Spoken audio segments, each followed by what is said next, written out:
हिंदी व्याकरण। ठीक है, सबसे पहले इस चीज को जान लेते हैं कि व्याकरण क्या है।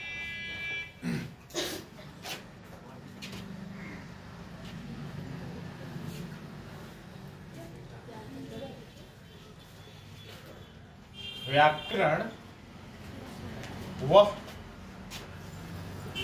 शास्त्र है जिसके द्वारा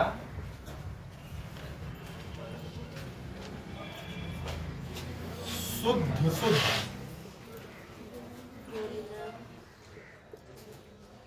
लिखना, बोलना तथा पढ़ना आ जाए। व्याकरण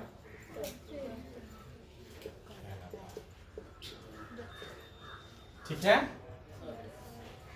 यानी कि व्याकरण एक आईना है, व्याकरण एक दर्पण है जिसके द्वारा क्या होता है, हमको जितनी भी त्रुटियां होती हैं, जितनी भी गलती करते हैं, उन सबको सुधारने का मौका मिलता है। हम जानते हैं कि कहाँ क्या सुधार करना है, जानते तो है नहीं, सीखते हैं, जानते तो फिर गलती नहीं करते, राइट।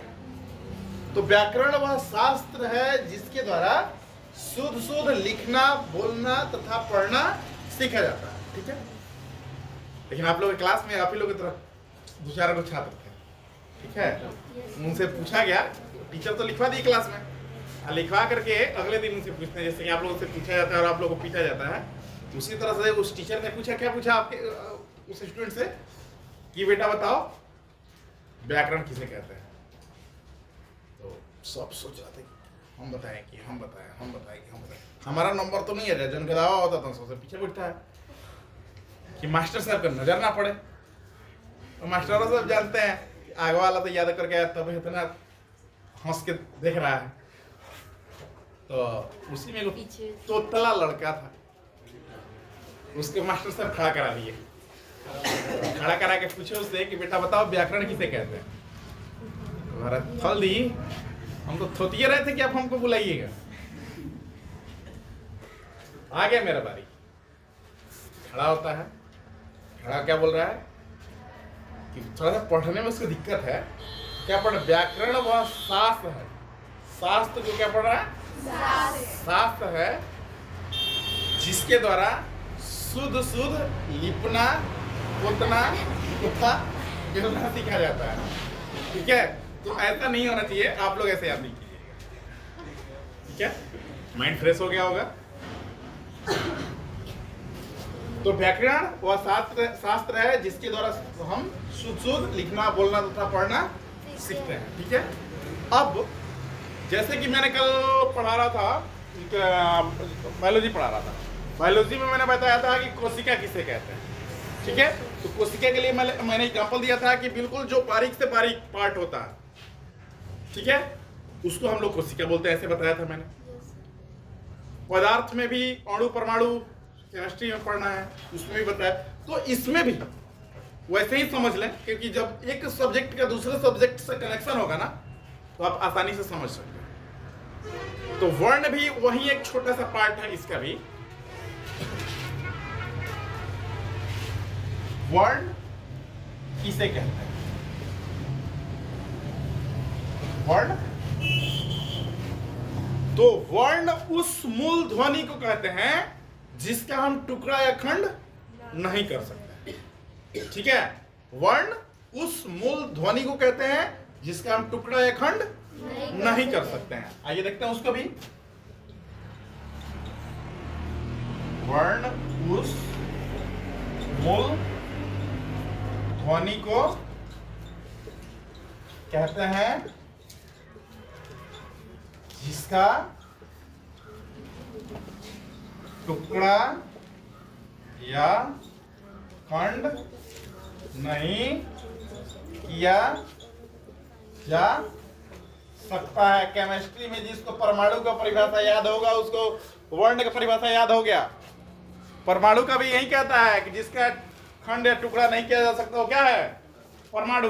और ये भी क्या है, वर्ण कह रहा है कि जिस मूल ध्वनि के टुकड़ा खंड नहीं किया जा सकता उसको क्या कहते हैं? वर्ण कहते हैं। वर्ण दो प्रकार के होते हैं, ठीक है। वर्ण कितने प्रकार के होते हैं? वर्ण दो प्रकार के होते हैं। कौन कौन? पहला है हमारा स्वर वर्ण और दूसरा व्यंजन वर्ण।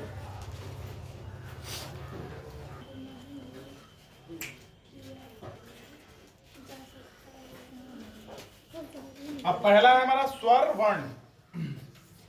स्वर वर्ण किसे कहते हैं?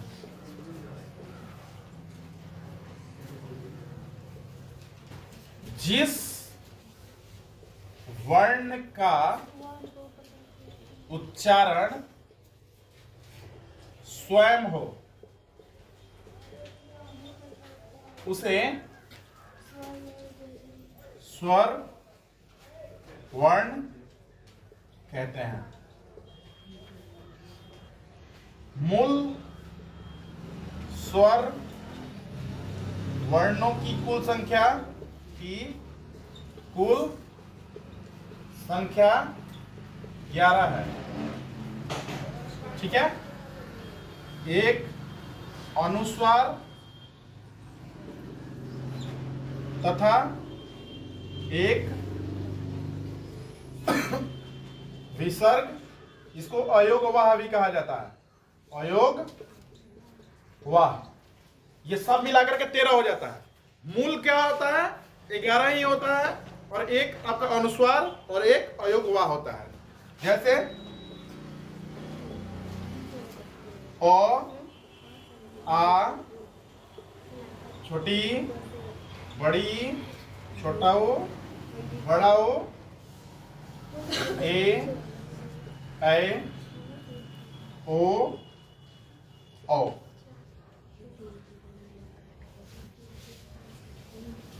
और एक आपका क्या छूट गया इसमें? री।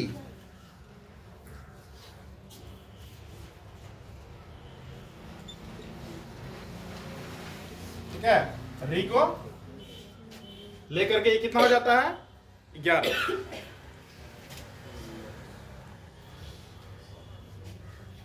अनुस्वार में आता है आपका अंग, विसर्ग या अयोगवाह,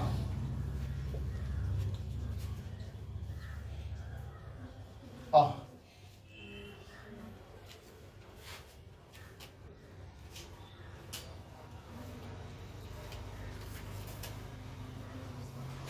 यानी कि 11 जो इसका मूल स्वर जो है अ, आ, छोटी, बड़ी, छोटाऊ, बड़ाऊ, री, ए, ओ, औ।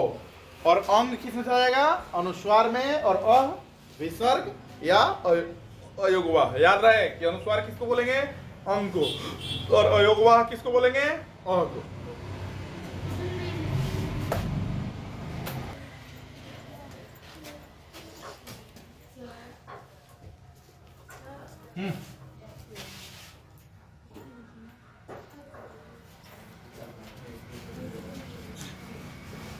व्यंजन वर्ण किसे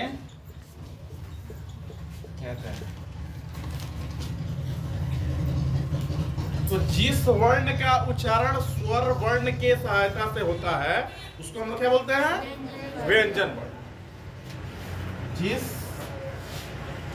वर्ण का उच्चारण स्वर वर्ण के सहायता से हो उसे व्यंजन वर्ण कहते हैं, ठीक है। जैसे क में हलंत यानी कि आधा क, अब प्लस ओ, क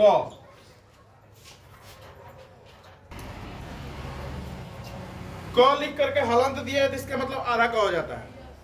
क प्लस अ, क धन अ ख, ख फिर हलन, ख प्लस अ ख, यानी कि जितना कखा आप लोग पढ़ते हो सब में अ जुड़ा हुआ है, ठीक है ना। तो इसीलिए लिखा गया है कि व्यंजन वर्ण का उच्चारण स्वर वर्ण के मदद से ही होता है, ठीक है। मूल व्यंजन वर्णों की संख्या 33 है। कितने हैं? 33। क, ख, ग, घ, च, छ, ज, झ, य, त, थ, ग, ह, ण, त, थ, द, ध, न, प, फ, ब, भ, म। यहां तक ये टोटल आपका हो गया 25। कितना हो गया? 25। अब आते हैं य, र, ल, व, लश, मूर्धन्य, दंश, ह। ये हमारा हो गया 8। कितना हो गया? 8। 25 प्लस 8 बराबर 35।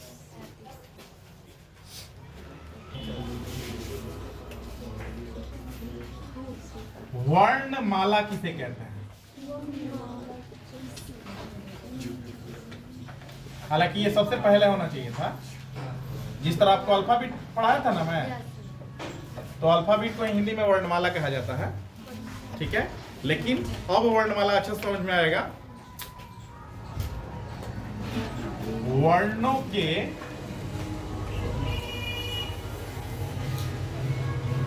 क्रमबद्ध समूह को वर्णमाला कहते हैं। जैसे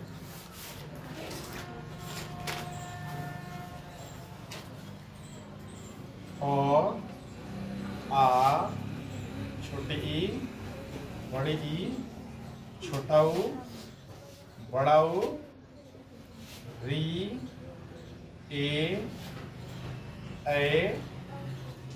ओ, औ। ठीक है। ये टोटल 11 जो है स्वर है। क्या है? इनकी संख्या कितनी है? 11। ठीक है। और के बाद अंग आता है। ये हमारा है अनुस्वार। क्या है? इसकी संख्या 1। अह, इसको हम लोग अयोग वाह, अयोग वाह या विसर्ग कहते हैं।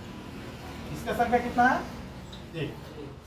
ठीक है। ये टोटल का टोटल आपका स्वर में आता है। ठीक है ना। अब व्यंजन का शुरुआत क, ख, ग, घ, च, छ, ज, झ, ट, ठ, ध, ध,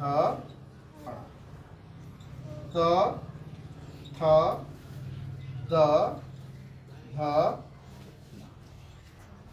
प, फ, ब, भ।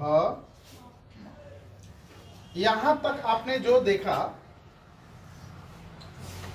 इसको अस्पर्श वर्ण कहा जाता है। अस्पर्श वर्ण। इसकी संख्या है 25। कितनी है? 25। और ये क्योंकि अस्पर्श क्यों कहा जाता है कि जब आप बोल रहे हैं क, ख। ठीक है, तो ये क्या हो रहा है कि कहीं ना कहीं टच हो रहा है। वो आगे देखेंगे कि इसका उच्चारण स्थान क्या होगा, लेकिन स्पर्श का मतलब ही होता है छूना, तो कहीं ना कहीं टच करके इसका आवाज निकल रहा है। ठीक है ना, तो ये क्या है, स्पर्श व्यंजन। चूंकि आप लोग जानते हैं कि व्यंजन है, तो स्पर्श व्यंजन वर्ण, चाहे स्पर्श वर्ण या फिर स्पर्श व्यंजन इसको बोल सकते हैं। ठीक है, इसके बाद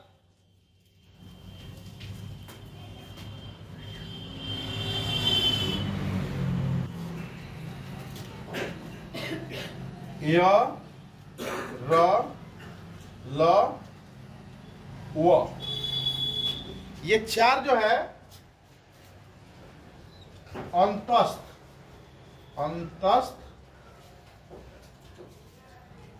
व्यंजन है।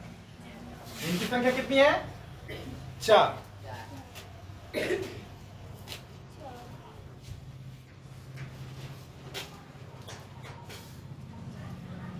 प्लाश, मूर्धन्स, दंस, ह, ये उष्म व्यंजन, इनकी संख्या 4 है। उष्म का मतलब हम बोलते हैं तलावे श, हाथ रख के जब आगे बोलेगा ह, तो देखिएगा मुंह से भाप निकल रहा है। रख करके आप लोग बोल के देखिए, तलावे श, मूर्धन्स, दंस, ह, हाथ आगे रख के बोलिएगा तो मुंह से भाप निकल रहा है, हाथ को गर्म महसूस हो रहा है ना, इसलिए इसको क्या बोला गया है, उष्म व्यंजन बोला गया है। अब छ, त्र, ज्ञ,